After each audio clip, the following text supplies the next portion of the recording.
Who says you can't go home again?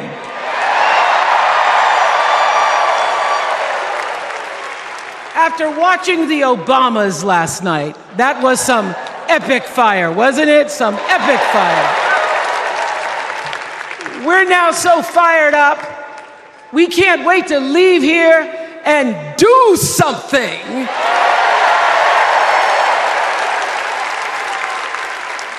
And what we're going to do is elect Kamala Harris as the next president of the United States.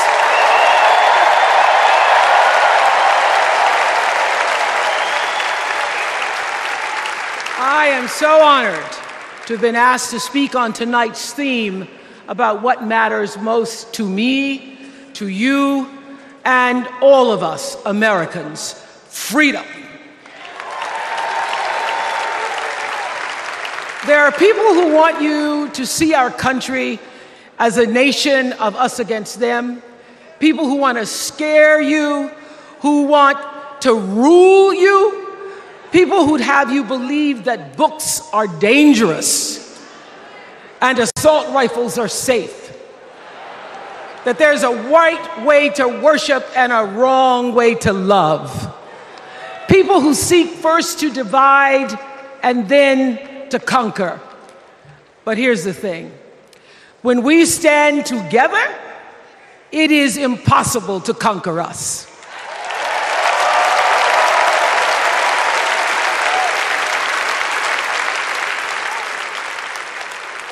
In the words of an extraordinary American, the late Congressman John Lewis,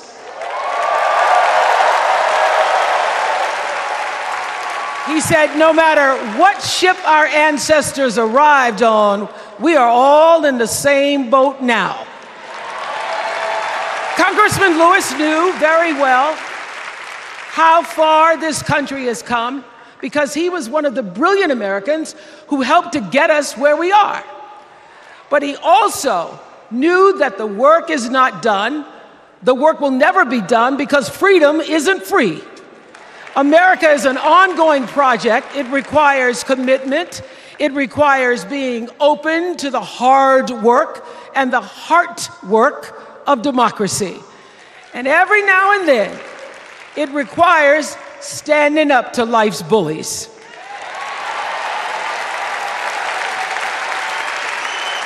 I know this.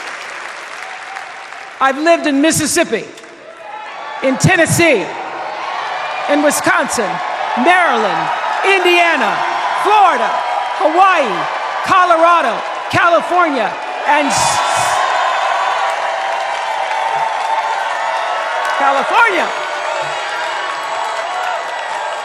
sweet home Chicago, Illinois.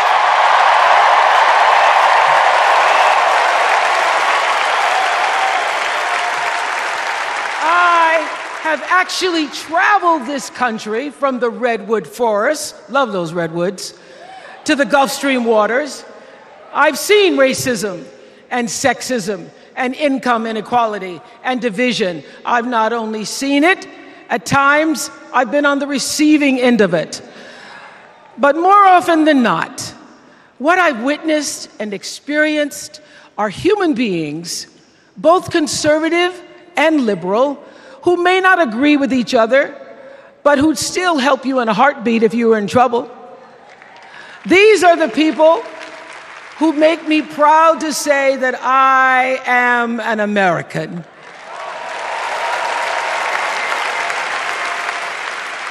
They are the best of America. And despite what some would have you think, we are not so different from our neighbors. When a house is on fire, we don't ask about the homeowner's race or religion. We don't wonder who their partner is or how they voted. No. We just try to do the best we can to save them. And if the place happens to belong to a childless cat lady,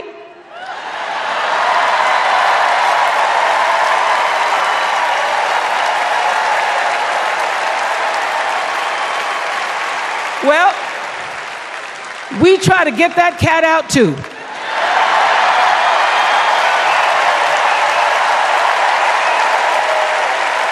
because we are a country of people who work hard for the money. We wish our brothers and sisters well, and we pray for peace. We know all the old tricks and tropes that are designed to distract us from what actually matters, but we are beyond ridiculous tweets and lies and foolery. These are complicated times, people, and they require adult conversation.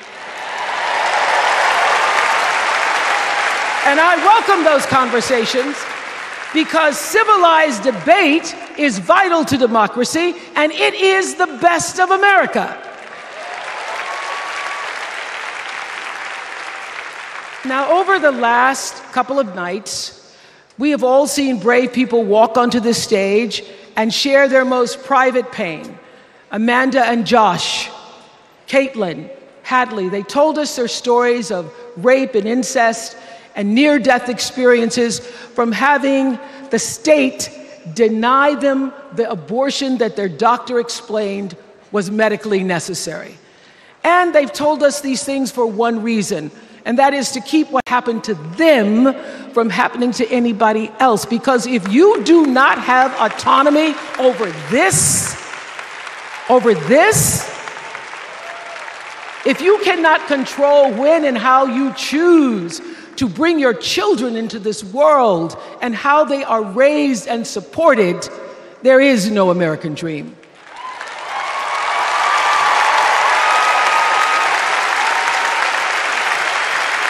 The women and men who are battling to keep us from going back to a time of desperation and shame and stone cold fear, they are the new freedom fighters. And make no mistake, they are the best of America.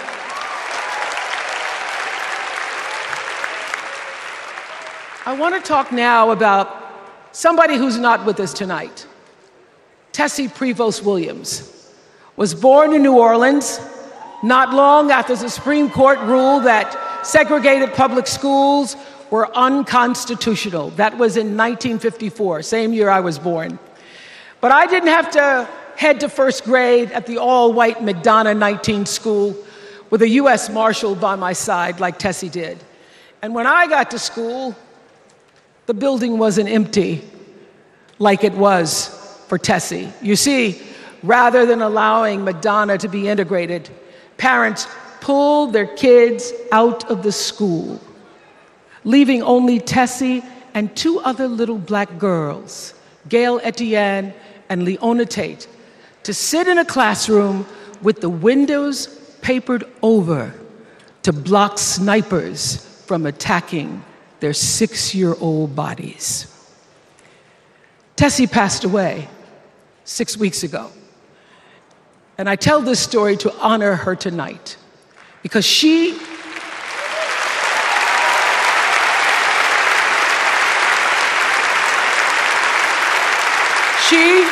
like Ruby Bridges and her friends, Leona and Gail, the New Orleans Four they were called.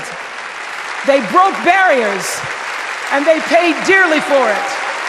But it was the grace and guts and courage of women like Tessie Prevost Williams that paved the way for another young girl who 9 years later became part of the second class to integrate the public schools in Berkeley, California.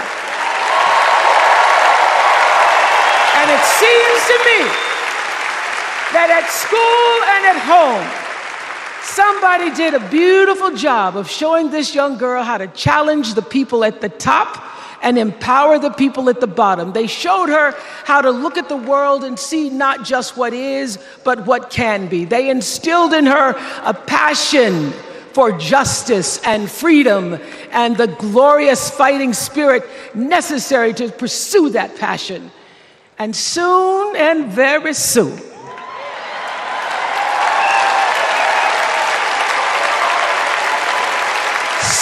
very soon, we're going to be teaching our daughters and sons about how this child of an Indian mother and a Jamaican father, two idealistic, energetic immigrants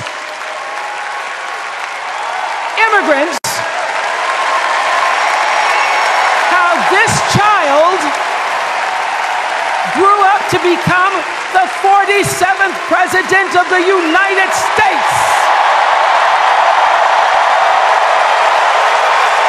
That is the best of America.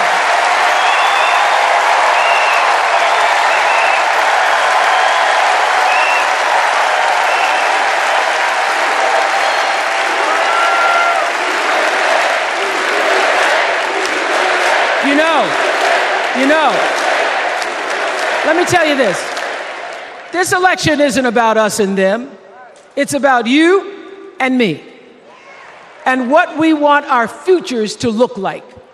There are choices to be made when we cast our ballot. Now, there's a certain candidate that says if we just go to the polls this one time, that we'll never have to do it again. Well, you know what? You're looking at a registered independent who's proud to vote again and again and again because I'm an American and that's what Americans do. Voting is the best of America. And I have always, since I was eligible to vote, I've always voted my values. And that is what is needed in this election now more than ever. So I'm calling on all you independents and all you undecideds. You know this is true. You know I'm telling you the truth, that values and character matter most of all. In leadership and in life. And more than anything, you know this is true, that decency and respect are on the ballot in 2024.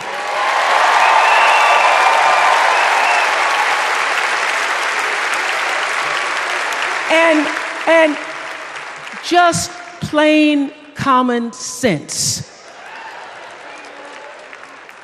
Common sense tells you that Kamala Harris and Tim Walz can give us decency and respect. They're the ones that give it to us. So, we are Americans. We are Americans. Let us choose loyalty to the Constitution over loyalty to any individual. Because that's the best of America. And let us choose optimism over cynicism, because that's the best of America. And let us choose inclusion over retribution. Let us choose common sense over nonsense.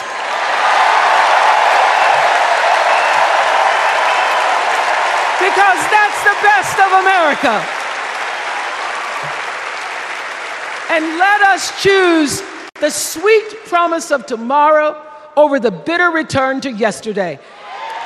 We won't go back. We won't be set back, pushed back, bullied back, kicked back. We're not going back.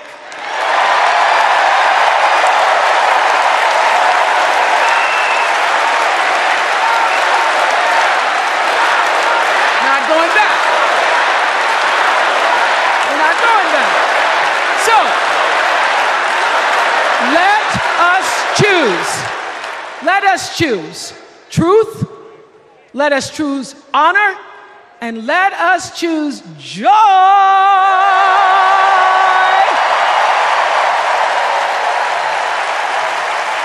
Because that's the best of America. But more than anything else, let us choose freedom. Why? Because that's the best of America. We're all Americans, and together, let's all choose Kamala Harris.